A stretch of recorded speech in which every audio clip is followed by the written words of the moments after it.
making my own intros. Shocking.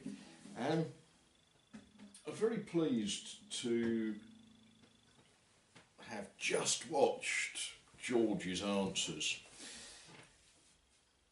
I threw George a curveball deliberately because I know he can handle it. He may be a basketball player, not a baseball player. He may never have played English soccer or cricket, but you know. Why I asked that question is because we live in a strange world, a world fixated with nonsense. If you live here in the UK and you turn on the television news, I would have a problem with that because I don't have a television. But you turn on the television news and the first article will be earthquake in a place you've never heard of. The second article in the UK at the moment will be whether or not we are or not going to leave Europe and whether it's going to be good or bad or yeah, whatever. And then we talk about whether or not a footballer you've never heard of has done something he shouldn't have done with the wife of another person, which matters for them. I'm not saying it doesn't matter, but it doesn't really matter in global terms. And we ask lots of simple questions through life. We say, what camera do you use? Does it matter? I use a camera. It matters if you want to buy a camera. If you want to know how I achieve the results I do. Incidentally, the camera is currently sat on a box on my bureau. It's not on a tripod, it's not clever stuff, it's just bunged there and turned on and away we go. And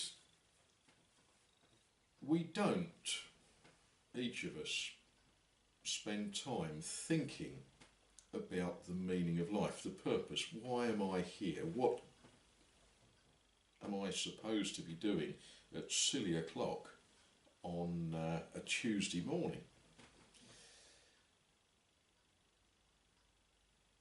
The answer that I give to the meaning of life is actually a cop-out,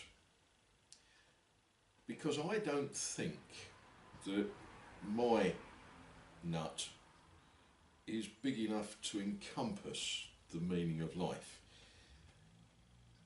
A very famous chap that George and I both know tells us that at the moment it's as though we see through a glass but darkly, but all will be revealed.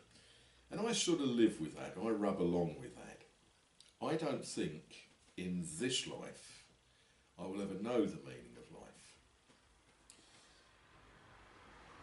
But I look around my country at the moment and there's a lot of people rushing about saying, we've got to make Britain great again, you've got to do something about it. And that, of course, is the flip side, it's the inverse of the meaning of life. It's always this, we've got to do something, you do it.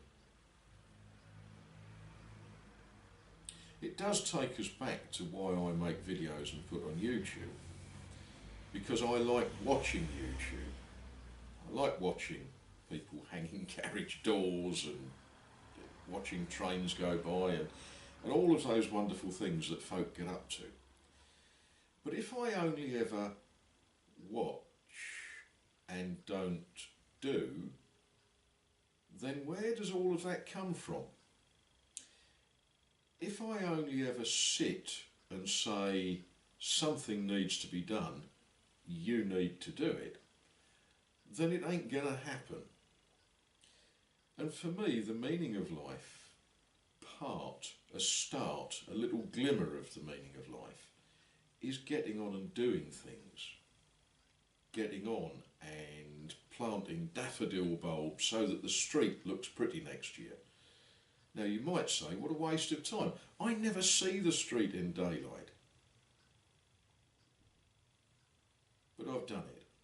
I've planted daffodil bulbs. And the local foxes have dug them all up. I shall plant them again.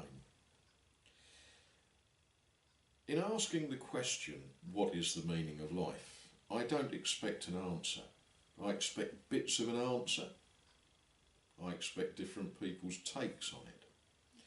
But what I really would like is for everybody who has just wasted the last 5 minutes watching me talk to stop and take a couple of minutes. What is the meaning of life? Why am I here? What should I be doing? With a little bit of luck, George will point us in some right directions as to where we should start our thinking. But it's a question for all of you, not just for George.